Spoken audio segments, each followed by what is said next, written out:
Capítulo 9. Mas Deus me disse, Senhor. Quando retornei para casa em Petrória, foi difícil esperar dar as boas notícias a Joyce e as crianças. Vamos voltar para a cidade do Cabo, anunciei. Deus reservou um ministério para mim entre as pessoas pobres dali. As crianças deram vivas e Joyce começou a chorar. Você está falando sério acerca do ministério, não está? Ela perguntou chorosa.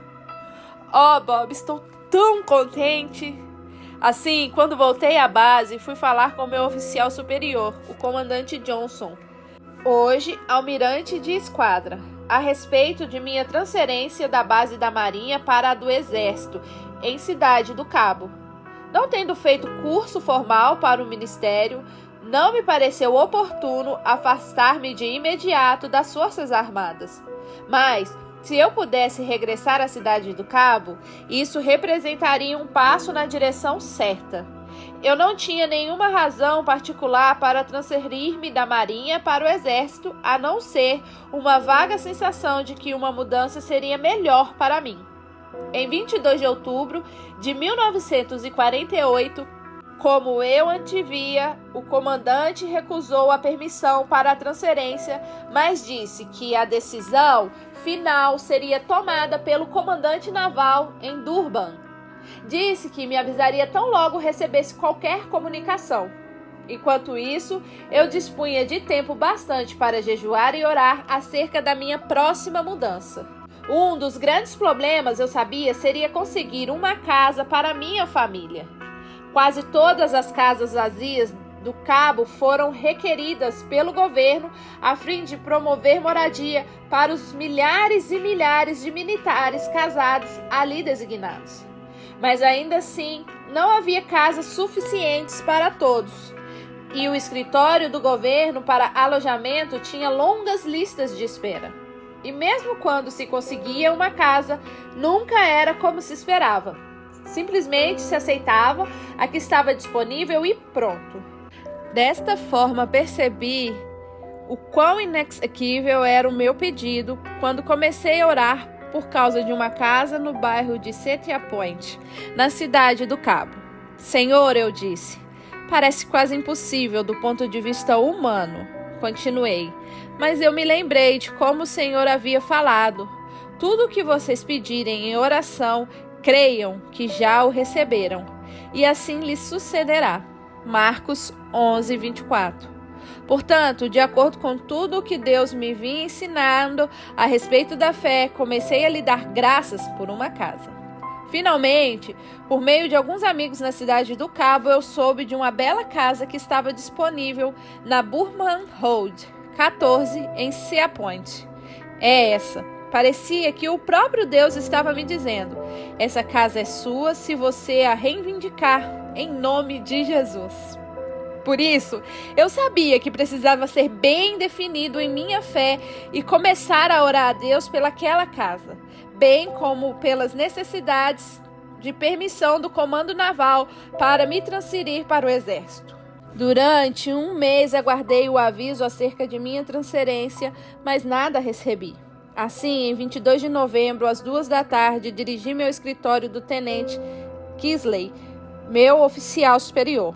Senhor, falei, desejo saber qual foi o despacho dado ao meu requerimento solicitando transferência para o Exército. Foi indeferido, ele respondeu secamente. Mas, Senhor, insisti, Deus me disse que eu devia voltar à Cidade do Cabo e que eu deveria estar no trem dia 22 de dezembro. Quem disse? Deus, Senhor. Pois sim, ele bufou. Ainda está por vir o dia em que a Marinha Sul-Africana receberá ordens de Deus. Logo que eu vi aquilo, voltei ao meu escritório, peguei o telefone e disquei para a estrada de ferro sul-africana. Aqui é o suboficial Robert Tom, da Marinha Sul-Africana. Falei em voz alta. Faça o favor de reservar passagens para mim, para a senhora Tom e para 5 filhos no trem das 8 da noite do dia 22 de dezembro para a Cidade do Cabo. Telefonei a seguir para 3 diferentes companhias de mudança procurando o frete mais barato para o transporte de meus móveis. O preço mais baixo era da companhia de mudança Norman Spencer. E eu dei instruções para que meus móveis fossem expedidos em 22 de dezembro às custas do governo para Arthur's Round 40, Sea Point, Cidade do Cabo, que era o endereço da Missão de Fé Apostólica, igreja anteriormente frequentada por nossa família. O pastor Cropton me havia dito previamente que poderia guardar nossos móveis quando fosse preciso. Assim que terminei meus telefonemas, o tenente Kisley apareceu na minha porta. Tom, você está preso por insubordinação, ele vociferou. Você não tem o direito de reservar lugar algum naquele trem. Mas Deus me disse, Senhor. Não me interessa o que Deus disse a você. Sua transferência não foi aprovada e por isso você não tem o direito de fazer a sua reserva. Está bem, concordei. Se é assim que tem que ser, assim será. Pus o assunto de lado e deixei o tempo correr. No entanto, um mês depois, no dia 20 de dezembro, voltei ao escritório de Kisley. Senhor, falei, hoje é segunda-feira e depois de amanhã estarei pegando o trem para a Cidade do Cabo. Ouça, Tom, ele replicou, procurando controlar o mau humor. Pensei que já tivesse resolvido esse assunto. Você não cancelou essas reservas? Não, senhor. Deus não me permitiu. Vá para o inferno, Tom, ele berrou. Em que espécie de lugar você pensa que está vivendo? Você está preso por insubordinação. Eu sabia que ele estava falando sério dessa vez. De imediato, ele me conduziu ao comandante-geral, ao gabinete do comandante Johnson, e apresentou queixa contra mim. Muito bem, Tom. O comandante falou calmamente. O tenente está certo. Você está preso por insubordinação e desobediência ao seu oficial superior. Eu não tive a intenção de insubordinar-me, senhor. Então, como é que você sabe que vai para a Cidade do Cabo? E como é que você sabe que vai conseguir transferência? O Senhor Deus me disse, Senhor. Estive jejuando e orando, e Deus me disse que eu partiria. E eu parto naquele trem. Ele me olhou estupefato. Tom, ele continuou, ainda que você consiga a transferência para o exército, como pode ter certeza de que mandarão você para a Cidade do Cabo? Deus me disse, Senhor. Meneando a cabeça, o comandante se sentou. Então, em um tom de voz de quem se sentia vencido, falou: Tenente, pegue aquele telefone e ligue para a base de Durban. Veja o que aconteceu com o pedido de transferência desse homem para o exército. Se tiver sido concedida, diga-lhes que telefone informando. Diante disso, sentei-me ali no gabinete do comandante, esperando e orando. Eram 4h20 quando o telefone tocou. Eu podia dizer, pela maneira zangada com que o comandante falava, que minha transferência havia sido concedida. Após breve discussão, o comandante desligou, batendo com força o receptor. Sai daqui, Tom, ele gritou. Agradeça a sua boa estrela, você conseguiu a danada transferência. Minha boa estrela não, senhor, repliquei. Dou graças ao meu Senhor e Salvador Jesus Cristo. No dia 22, dia que tínhamos marcado a viagem para a Cidade do Cabo, dirigi-me ao aquartelamento do exército para receber minhas ordens. Tive de preencher uma porção de formulários e, por fim, me encontrei no escritório de um dos oficiais em comando. Nós o estamos transferindo para um acampamento na Cidade do Cabo, ele começou.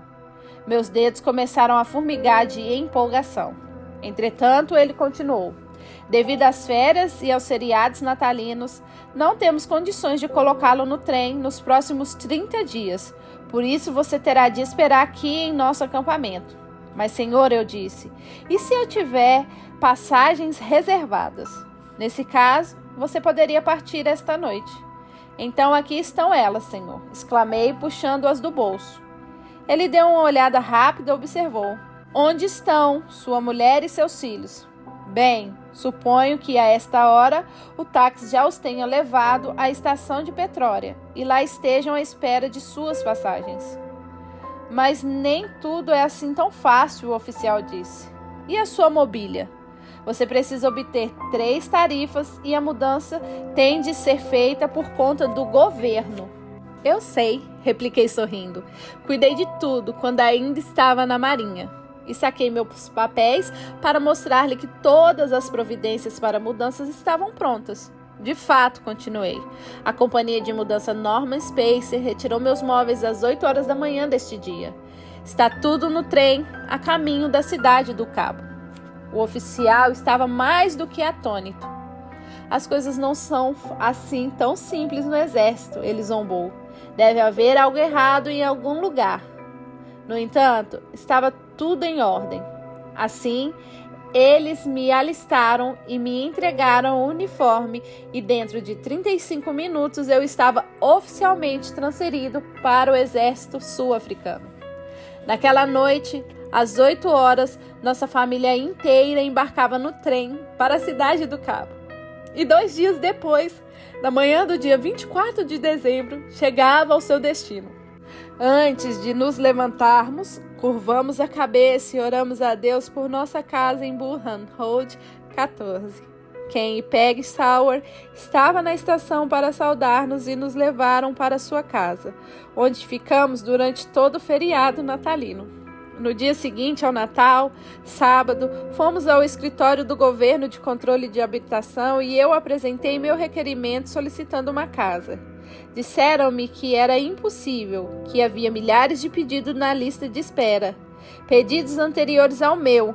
Além do mais, na quarta, 30 de dezembro, o decreto de habitação do governo caducaria e não haveria mais moradias disponíveis através daquela agência. Eram más notícias. Eu não tinha condições de comprar uma casa e o controle de habitação parecia ser minha única esperança. Apesar de tudo, eu me negava a desanimar. Deus havia me prometido uma casa, não havia? Eu estava certo de que podia depender de sua palavra. Assim, no domingo 27 de dezembro, fomos juntos à missão e testificamos que Deus nos daria uma casa. Na quarta-feira, 30 de dezembro, eu ainda não havia recebido nenhuma notícia do escritório de controle de habitação do governo. Às 5 da tarde daquele dia, o escritório seria fechado definitivamente. Oramos e oramos o dia todo, mas às 5 chegaram e foram, e nada aconteceu. Nós, porém, continuamos orando. Quando o Jornal da Tarde chegou, li com enorme interesse uma notícia a respeito do escritório de controle de habitação. Dizia que o último ato oficial fora requisitar uma casa dentro do estabelecido pelo ato do governo e cedê-la a um soldado do exército. Uma carta havia sido enviada a este soldado, despachada 5 minutos antes das 5. Acrescentava a nota.